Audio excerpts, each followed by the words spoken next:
सभापति देवगढ़ सरपंच संघ ओडिशा सरपंच महासंघ मुख्य परामर्शदाता सत्यनारायण पाणी।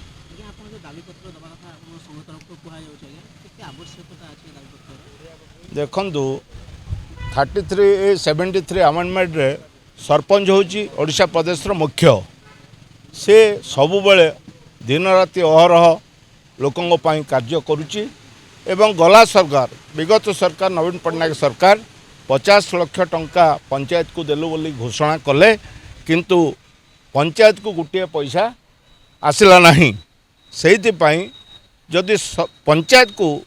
आग को न निया जाए ताले जिला किंबा राज्य आग को जाई परिबो नहीं। आमर अनास्था प्रस्ताव जो होउची अनास्था प्रस्ताव सरपंच सीधा सड़क भाव में निर्वाचित हो आसूची एवं केते गुड़े वार्ड मेंबर 7-8 जन 10 जन जो जमी अच्छी से चाहिए सरपंच को उल्लई दौरान पैसा पत्र कारबार करी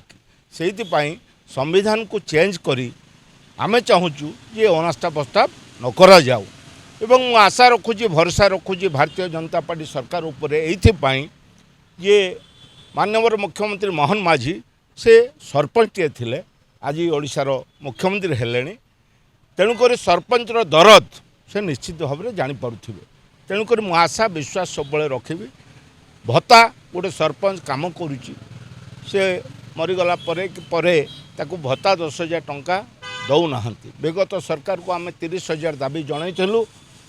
आमर अनुदिनम किंतु 10,000 टंका देइचंती। ये सबू क्षेत्र में ये सबू दाबी आम शांतिपूर्ण भाव में भारतीय जनता पार्टी सरकार को देबू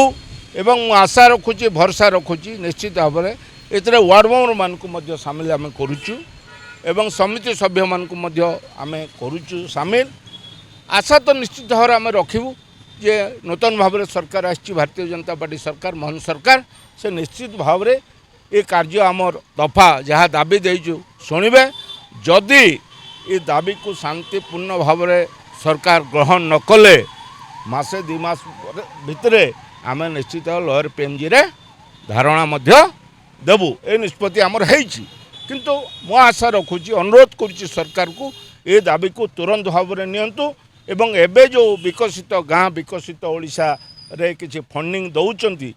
जेहेतु सरपंच टे ग्राम सभा कर प्रोजेक्ट तैयारी करुच्ची एवं ताकू से टंका न दे आम शुणा पाऊँ ब्लॉक को से पैसा दौचंती तेणुक पंचायत को से पैसा दिंतु देले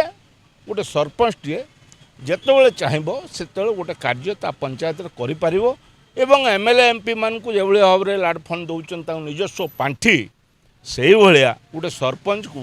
10 लाख हो 20 लाख हो जहाँ सरकार निष्पत्ति नेबे से क्षेत्र में से लाड फंडटा सरपंच मान हाथ में देले सरपंच टे के कौटी गरीब लोकर घर टे हो कि कूटे हो कि पानी टे हो कि रास्ता टे हो विकासमूलक जहाँ कार्य थी ताकू निश्चित भाव में से कर सब दृष्टि मु आशा रखुची भरोसा रखुची ये कार्यक्रम हम। धन्यवाद।